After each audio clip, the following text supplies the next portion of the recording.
first, Dr. Mohhamed.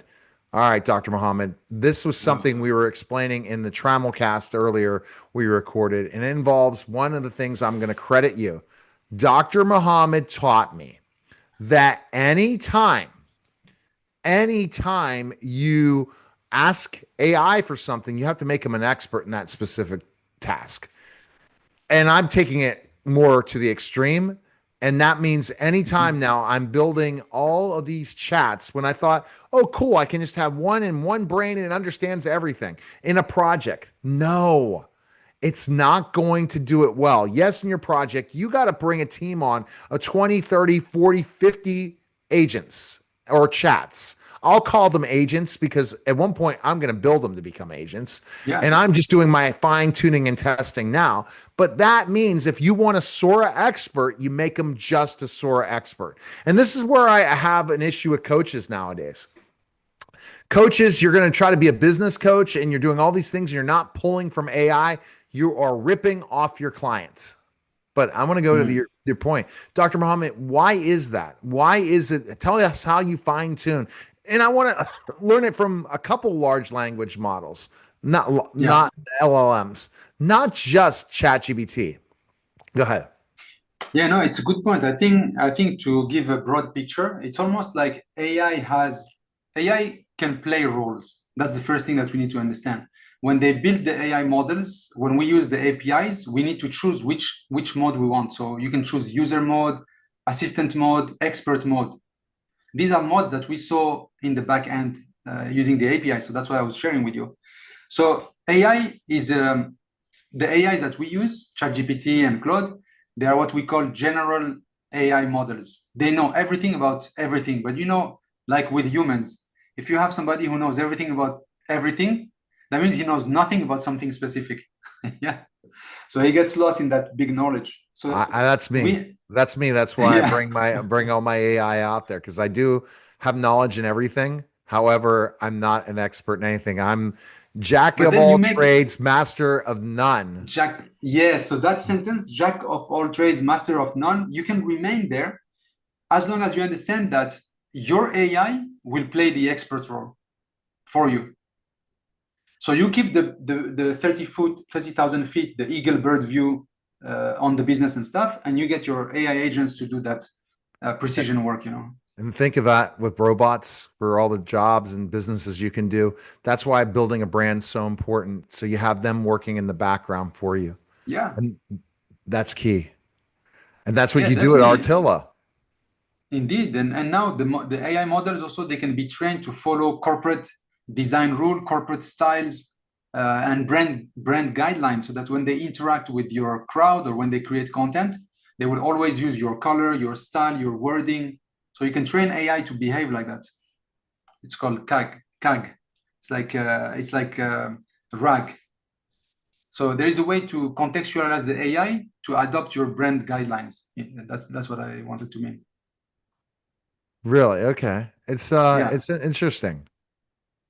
For sure. Yeah, it's coming up. There's so many opportunities, and maybe just for the audience, there's multiple ways to customize a general AI to your business or your use case.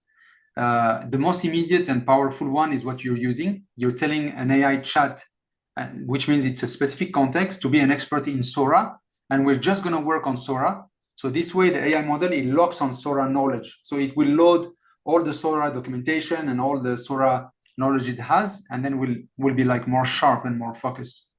So that's a very good first level. And then we talked earlier with the team. We talked about fine tuning. We saw that you can now fine tune Sora or fine tune ChatGPT to your business model. That's another opportunity that you can venture on, Neil, and I think you can handle it very well. On the left side of ChatGPT, towards the bottom, there is a section called train model or fine tune models, something like that, or in settings. It has a cost. There is a cost to it, and then you can train a model into a specific discipline or a specific flow that you have in your business. Interesting. I have to work on that. Are you using that API to buy credits, or are you using another one at Artilla? No, it uses your main account, because once you put your credit card in the ChatGPT platform, they can use that, and then they will charge you just for the training tokens. Once you train that AI model trained by Halley for X will appear like a ChatGPT 501, but it will be like ChatGPT fine-tuned by Neil, for example. Or so we did one for us for our purpose. Wow. I mean, it's impressive stuff, man. It really is. Yes, yes. So customization of AI models to our things is the next battle, I think, right now between the AI models. Right. And where do you think things are going? I think they will all like almost come to a common interface that they will offer us an interface where you can fine tune, train, attach folders. And I remember you said that I think you were saying ChatGPT 5.1 cannot see the documents in your folders, in your local folders, but in the mobile phone it can see a bit more. Yeah. Yes. Yeah. So that's the next improvement, is that they're gonna, because the AI models we have, they live in the browser at the moment. ChatGPT, unless you download an app. But soon it's going to become a desktop experience. Once it becomes a full desktop experience, or like a desktop AI-powered operating system, then you can pull your folder, open zip files, zip the files, move the things in folders, drop notes, and it will manipulate your disk very easily. And at that moment, Neil, it will know what you're talking about when you say that, let's go to the file of this client, and last week we worked on that, pull the minutes, pull the notes, and now we're going to do video number 2. And it will just get all those things and get up to speed with what you want. It will rip through it. Like, Yeah, like in seconds. Yeah. And so you think at one point they're going to fix this project problem? Oh yeah, definitely. I think they're already working hard on it. They're working hard, and they're kind of trying to bridge the best way to Windows or Mac OS and Linux to control. So they're doing it well with Linux, but they haven't been able to do it very well with Mac and Windows yet. But I think it's coming up. Wow. Okay. So it's very, very soon. I think so. Yeah. Yeah. Maybe Q2 2026, we will have some desktop AI operating system. Yeah. Yeah. Yeah. So you're thinking soon. Okay. All right. I'm hoping. Yeah. I hope Yes. that's where we're going. Yeah, it's about to come. There are some private models that are already there, already selling themselves as operating systems. So I guess the big boys, they are gonna jump into this train as well very soon. Okay. So let's dive deeper into specifically when where Artilla is going. What's the latest news on Artilla now? Yes, so you remember when a couple of months ago, we started to talk about vibe coding and the impact it has on developers, yeah? So now that we have integrated AI models into Artilla, so that you can, instead of building a project by programming or by moving blocks, now you talk to the AI and you tell the AI, go to this website, go through all the profiles, get me the first name, last name, and then click here to send the message. So now you can chat with the AI and it will build that automation flow for you. So we Are call you it able to show vibe. that to us now? Yeah, yeah, I can show. I can show Yeah, you. let's Yeah, share screen. yeah, I'm sure. gonna give you the Yeah. ability to share, and I I want to see can this. I can do something simple for today, just to show But you this is the. available on the Mac too, then, right? Oh yeah, now it works much better on the Mac. Yeah, definitely. Well, the next couple weeks on the Artilla podcast, you're going to be modeling this, and this will make it more for the video podcast. But I'll give you the straights. When we were Yes, talking sure. together at a certain time, my dreams of having AI assistants. You think that's getting closer and closer to fruition Yes, I think it's with your coming. product? Maybe not with our product, because we're more focused on data mining and data transformation, and we do a bit of flows. But I will show you, we can put Artilla with some other tools and create like an infrastructure for automation. That's what we need today, because it's so complex. You need multiple tools. One tool is not enough. Okay. But I can share my screen and show you Yeah, something quickly. yeah. Are any of them using social media at all with these prompts, or most Not people today, are because data? social media, it requires me to log in and do some other additional steps. But I can show you the concept of vibe web scrapping, or vibe web automation. Okay. Okay. Yeah, is that okay? Yeah, you're sharing. Okay, here we go. Share screen. And So this was our V7. I'm going to open our new V8, which is here. And I just need to download. Is this a hard setup for me to get mine started? No, it's much easier. I will send you the link. You just download it and then it will install on Mac very easily. So now you see here, we have a chat assistant. So I can just create a new conversation. And I have this website. Let's say what about I the just stuff want when I was getting the likes and all that stuff? I can do that now? Yes, when I will show you invites another time. I will show you how to do week. that. Yeah. I'll give you my It's a bit ability more to share complicated. screen and we'll Yeah. log in and we'll put it on the podcast. Go ahead. Yeah, we can do it in a session. I'll show you very quickly in a few minutes. Let's say you want to go and scrape this data and you're not familiar with HTML. You know, normally you do this and then you go and check and what is the class and so on. You don't need to know about this anymore. You just take this URL, you copy it, you go to you go to AI. Do you have to copy the HTML or just any link? Just the URL, the URL, because you need to tell it which website you want to automate. Yeah, and then I will just tell it. I will just ask it a question first. What kind of data we can scrape from this page book URL, and then I give it the URL. Yeah. So what it's going to do is that it's going to analyze the URL, recognize what kind of data we can get, and then I can ask it, okay, then now get me the data, scrape for me. So here what it says, based on the analysis of the page, we can get the title, price, tax, availability, stock, reviews, product description, UPC code, and the type. I say, good.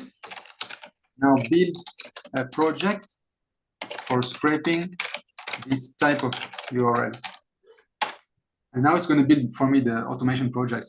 So what was different when they scraped? Wow. Yeah, so scraping, if it's a multi-step scraping, then it's an automation flow because you have to do this and go there. So it's a web automation flow in most of the cases. So now it gives you, if you want to look at it, this is the code, you know, like the XML prompt that you send to Sora. So this is the JSON project that says every little thing that is being done to automate and get the data. So now I can just say it, yes, run the project now. Now it's going to open the website. It's going to open the browser for me. It's going to the website. It picked up the data, and then now it's analyzing what data it got, and it said the data extraction for the book details scraper project appears to be successful. I extracted everything, and now I can go to my scrape data here, and I can look book details, and indeed I got the title, price, availability, description, UPC code. How can you scrape a lead? Can you show us how to scrape a lead real quick? Yeah, so the same. You have to find a web page where, like you said, Trustpilot, for example.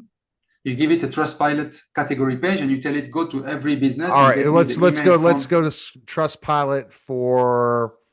I have one here, animal health. Okay. Animal health. Okay, that's great.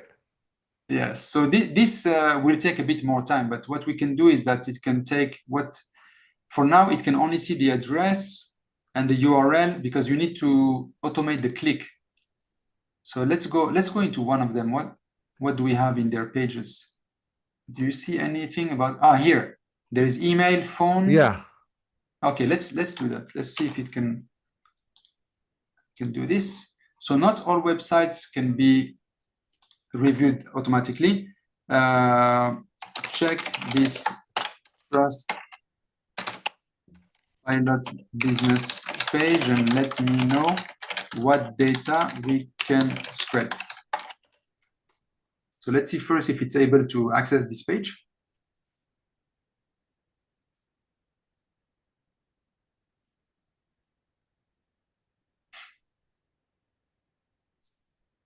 Okay, it did the analysis. Now it's going to tell us something.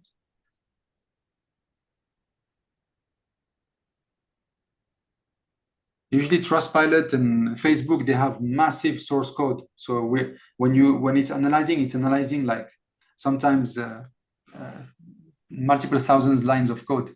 So here is what it says that we can do on the page. The company name, the trust score, company details, summary, review date. Let's say I just want the contact details. I want the This is like a chat name. GPT you've built and just for, so that's where you guys are doing. So what kind of companies are working with you at Artilla to get?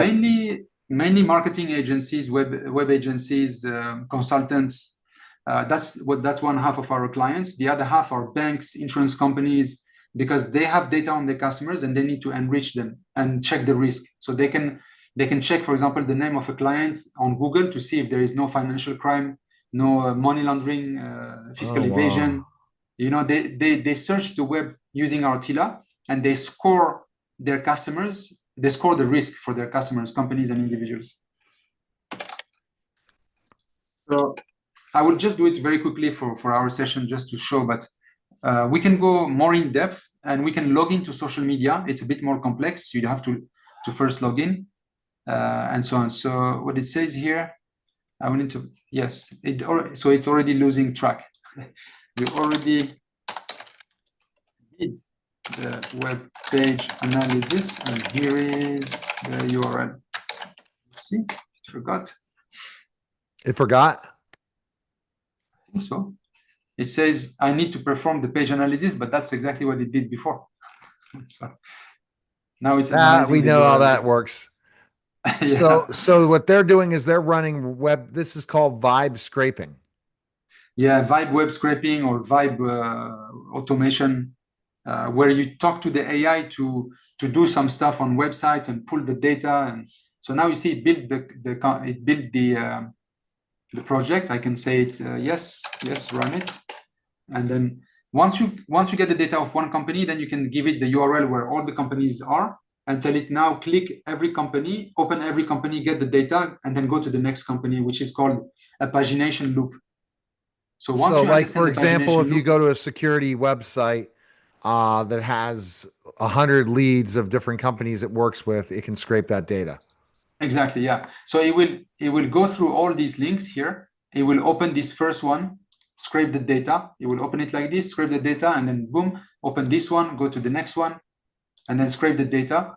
So that's a little bit of knowledge that you need to have. You need to know that you need to create a loop to go to each business, and after you go to each business you can prompt it. You can prompt it. You can prompt it. It can teach you, and then you have to go to next page. So you do the 20 businesses that are here. Click, open the page, scrape, come back here, click the next one, and then click page 2, and then it will build for you all these sequences. So it takes maybe half an hour of chatting with the AI model, but you could easily, as a non-tech, scrape the whole Trustpilot just by talking to the AI model. Wow, that's pretty cool. And yes, the stuff with the automations we were doing, now they can be done. Yes, they can be done. Those type of automation, they still require manual automation development, but it's AI powered, so we can do them faster and we can maintain them easier. That's the key with using AI at that level. Okay. So we can work on that, and also we will convert your Facebook and LinkedIn automations to the V8, and then I will show you again how it works on the V8. All right. Best place to go is Artilla.com. So really you're kind of niching now the company into what you're working on is web scraping is your big success.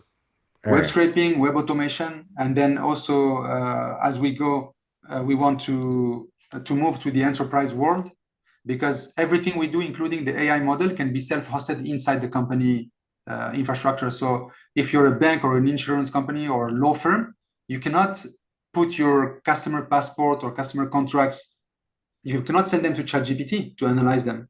So we bring Artilla, local AI models like Llama 3.2, and we do everything in-house. AI automation, data management, and then pushing the data to an ERP or CRM or anything. I got it. So if you were taking the customer's data and just throwing it in the ChatGPT, that'd be wrong. Many companies, they can't do that just because of data privacy laws and data protection laws. So regulated companies, they can't do that. I got it. Okay. All right. Appreciate it, Dr. Mohhamed.